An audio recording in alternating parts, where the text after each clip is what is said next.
This was a case so twisted that even the CBI took 9 long years to untangle it. The real killer had played such a dangerous game that the police were led in circles, trapped in a web where every clue pointed the wrong way. For years, no one could even guess who the true culprit was.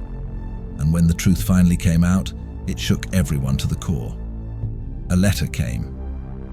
It arrived at the home of Dindayal. The words inside were as chilling as they were mysterious. There's an old saying, when you already have butter in your hand, why go searching for ghee?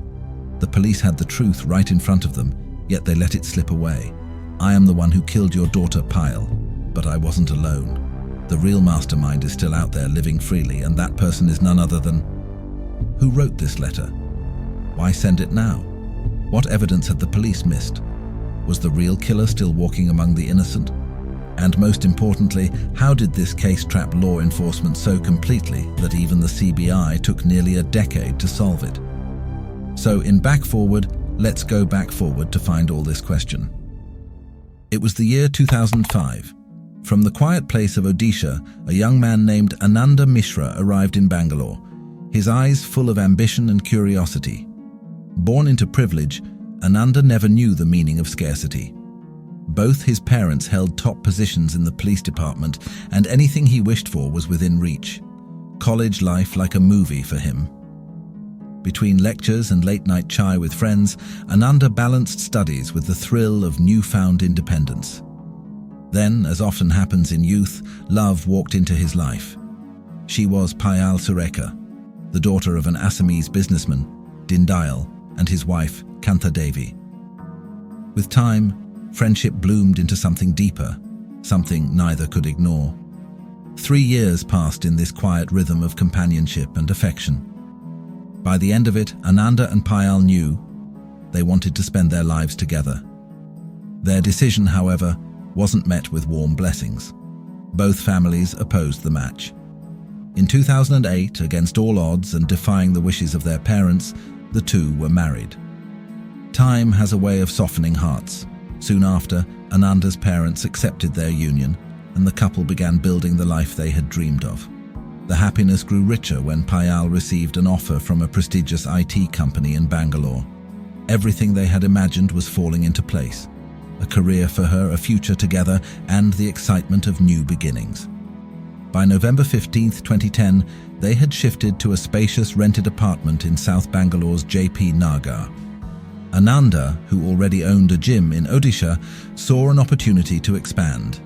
They opened a new branch in Bangalore, and life seemed perfect harmony. Love, career, health and laughter filled their days. It was, in every sense, the kind of life people dream of. But sometimes, dreams don't fade. They shatter. And the day that would break their perfect world was already on its way.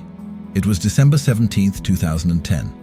Ananda had been trying to reach Payal for some time, but she didn't answer. He told himself she was probably busy with work and would call back once free. As more time passed, unease began to grow. Around 3 in the afternoon, there was still no reply from Payal. When he called again, her phone was now switched off. A wave of fear rushed over him. Feeling something was terribly wrong, Ananda called the apartment security. The guard arrived at Payal's flat and knocked on the door, but there was no response. Using the spare key, he stepped inside. Blood was spattered on the floor, a dark trail leading toward the bedroom. Following it, he entered, and the sight would never leave his memory. Payal lay there, her body covered in stab wounds, brutally killed. She was just 29 years old, Ananda's wife, gone forever. The shocking news quickly reached the police, Payal's husband and her parents. JP Nagar's police inspector Umesh rushed to the scene and immediately secured it, making sure no evidence was disturbed. As he examined the area, one detail caught his eye. Payal's hands were tightly bound behind her back. The room showed signs of disturbance, with a few items scattered across the floor. Curiously, her mobile phone was nowhere to be found. Officers began checking the house for anything else missing, their initial suspicion leaning towards a possible robbery. But then, an unsettling detail emerged. There were no signs of forced entry. That meant one thing: whoever had committed this crime was someone Payal likely knew. Inspector Umesh pressed deeper into the case. Payal's body was sent for autopsy, while the forensic team combed through the house for clues. They collected fingerprints from her skin, strands of hair, and faint blood traces scattered around. When the autopsy report arrived, it painted a grim picture. Payal's throat had been slit, and her body bore the horror of 23 stab wounds. The sheer brutality left everyone wondering who could harbor such rage against a woman known for her quiet, happy life. Realizing the severity, police began their questioning with Payal's parents. They didn't hesitate to voice their suspicion: her own husband, Ananda. That suspicion seemed to gain weight when officers learned that, even 20 hours after the murder, Ananda hadn't appeared. He finally walked into JP Nagar police station 25 hours later, claiming he had been in Odisha, having left a day before the incident. When asked why, Ananda said it was a business trip. Skeptical, police verified his alibi through cell tower data. And indeed, it confirmed he was in Odisha at the time. Moving the inquiry forward, they asked if he suspected anyone. Still grief-stricken, Ananda could barely respond, his silence heavy with loss. With no immediate suspect, police widened their search. This was not just any murder. It was the killing of a high-ranking female IT professional in the middle of the day in India's tech capital. The news spread like wildfire across social media, drawing massive public attention. Investigators turned to CCTV footage from around the scene. That's when they spotted a figure sprinting away. A nearby security guard had also noticed the same man. When Ananda was shown the footage, his expression froze in disbelief. The face on the screen belonged to his friend and gym trainer, James Kumar Roy. The police wasted no time. They traced James's phone number and checked its tower location on the day of the murder. As they suspected, the signal had been picked up in RBI Layout, Bengaluru, the very area where Payal was killed. When they checked the current location, the phone pinged from Vijayawada, Andhra Pradesh. Determined not to lose momentum, Inspector Umesh and his team moved quickly. On December 22nd, 6 days after the murder, they arrested James Kumar Roy in Vijayawada and brought him back to Bengaluru for questioning. During the interrogation, James tried to keep his composure. But as the evidence closed in, he realized there was no escape. Finally, he broke, admitting he had killed Payal. And then he began to unravel the story behind it. James and Ananda shared a deep connection. Both hailed from the same hometown, and James had once worked as a trainer in Ananda's gym in Odisha. His dedication and reliability earned him Ananda's trust, and soon he was promoted to gym manager. In Ananda's absence, James handled everything, buying new equipment, managing accounts. And at first, things ran smoothly. But over time, greed crept in. To fund his lavish lifestyle, James began siphoning money from the gym's accounts. Worse still, his behavior toward female gym members turned predatory, using exercise guidance as an excuse to touch them inappropriately. One of those reports reached Payal. Disturbed, she told Ananda. Outraged, Ananda immediately fired James, cutting off both his income and his position of trust. Disgraced, James moved to Hyderabad with his family. Unable to find work due to his tarnished reputation, he reached out to a friend, Gauri Shankar, who happened to be Ananda's business partner. Hoping to get reinstated, James convinced Gauri Shankar to take him to Payal's apartment on December 11th to plead for another chance. But Payal was unmoved. Not only did she refuse to rehire him, she reportedly scolded him harshly and ordered him to leave. The humiliation burned deep. That day, James began plotting revenge, waiting for the moment to strike. As part of his plan, James began reconnecting with Ananda, casually striking up conversations to learn his daily routine, when he was home, when he stepped out. The opportunity he had been waiting for arrived on December 16th. James knew Ananda was leaving for Odisha that morning. Around 10 a.m., he made his way toward Payal's apartment. Reaching her door, he knocked softly. Hearing the sound, Payal came to open it. The very next second, James pulled a knife hidden inside his jacket and lunged at her with unrestrained fury. He quickly locked the door behind him and began stabbing her again and again, each blow fueled by rage. Within minutes, Payal lay lifeless. To stage it as a robbery, James tossed items around the room, creating a scene of chaos. He grabbed her mobile phone and laptop before fleeing. As seen earlier in the CCTV footage, James then walked along the lake shore. There, he washed the blood from his clothes and discarded the murder weapon along with Payal's belongings, the phone and laptop, into the water. From the lakeside, he boarded a bus to Hyderabad. A few days later, he traveled on to Vijayawada, where his trail finally ended. Police started search operation for murder weapon, and the search of the lake paid off. Team recovered the murder weapon, the very knife used to kill Payal. Forensic results confirmed what the investigators already suspected. The fingerprints found on Payal's body were an exact match to James's. With this solid evidence, Inspector Umesh filed the charge sheet naming James as the killer and moved forward with the legal proceedings. Just as the murder itself had gone viral on social media and television news, James's arrest now dominated headlines. Across Bengaluru, people praised the police for their swift and thorough work. Hold on.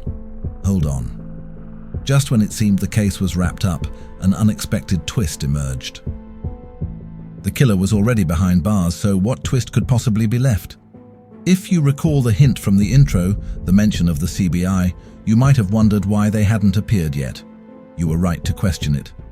Just as the police were preparing the charge sheet for trial, a serious blunder in the investigation opened the door for the CBI to step in. Here's what happened. Payal's father, Dindayal, received an anonymous letter, as I told in the intro. It read, "When you already have butter in your hand, why go searching for ghee?" The police had the truth right in front of them, yet they let it slip away. "I am the one who killed your daughter Payal. But I wasn't alone. The real mastermind is still out there, living freely, and that person is none other than your son-in-law, Ananda. He gave me Rs 10 lakh to kill her. On the day of the murder, he was in Bengaluru with me. Later, his retired police officer parents pressured me to take full blame. Inspector Umesh knows the truth but ignored it." The letter even included a shocking piece of evidence. Location data proving that Ananda was indeed in Bengaluru at the time of the murder and only left for Odisha afterward. Adding to the suspicion, Ananda's family had not attended the mortuary or taken part in Payal's final rites, behavior that many found deeply unsettling. Dindayal's hands trembled as he read the anonymous letter. The grief of losing his daughter Payal was already unbearable, but discovering that her own husband, Ananda, might be behind her murder shattered him completely. Fueled by anger and a desperate need for justice, he approached the Karnataka High Court.